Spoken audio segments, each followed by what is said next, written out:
درې کار دي کوي دی به الله او د الله رسول به ورسره محبت وی کم کم کارونه وی اولنې کار خدا دی چې دی کله خبرې کوي نو دی دروغ نه وایي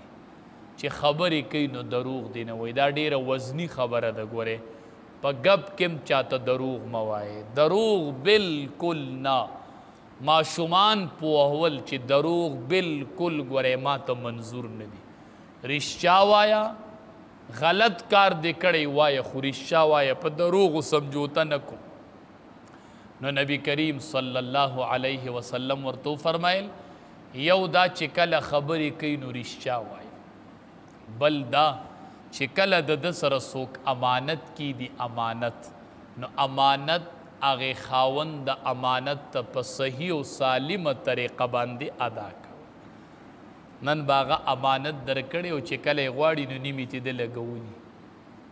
نیمې ته لګولي بیا چې د امانتدار ته پیسې غواړي تا سره زما پیسې امانت خو ما لګولي دي ښه په هغې ځان له تجارت کړی او امانتدار ته خبر نه د امانت خاوند ته خبر نه نو نبی کریم صلی الله علیه وسلم ورته دویمه خبره دا وکړله چې څوک ورسره امانت کیدي نو هغه په صحیح طریقه باندې بیا ادا کوي او درېیمه دا ده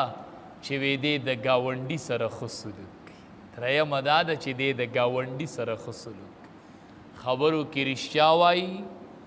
امانتدار چې څوک ورسره امانت کیدي هغه ته امانت صحیح سالم په وخت ادا کوي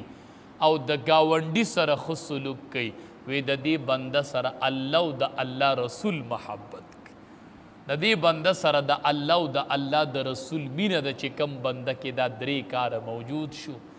نو یو کار یې ورته دا اخو چې هغه د ګاونډي سره ښه سلوک شیخ سعدي بابا رحمت الله علیه یو ډیر نیک سړی تیر شه د یو کور اغستو دی وجې نه علما وایي چې ځان له کور ګوری نو ګاونډي ورسره ښه ګوره مونږ د ګاونډي معلومات نه کوو کور والو شیخ سعدي بابا رحمت الله علیه ګرځېده کور یې کته نو یو کور یې ومونده نو هغه د کور ګاونډي چې و هغه یهودي و نو هغه ورته د کور صفتونه شروع کړو وی دا صفتونه دي پکې دا صفتونه وی ډېر ښکلی کور دی ویله شیخ سعدي بابا ورته وایي ګاونډي به مې څوک وي زه شیخ سعدي بابا رحمت الله علیه ورته وایي وی د دې نه بل غټ نقصان شته چې ته به مې په ګاونډ کې بیا دا کور هله مسله د دې نه بل غټ عیب شته دی چې غیر مسلم به زما په ګاونډي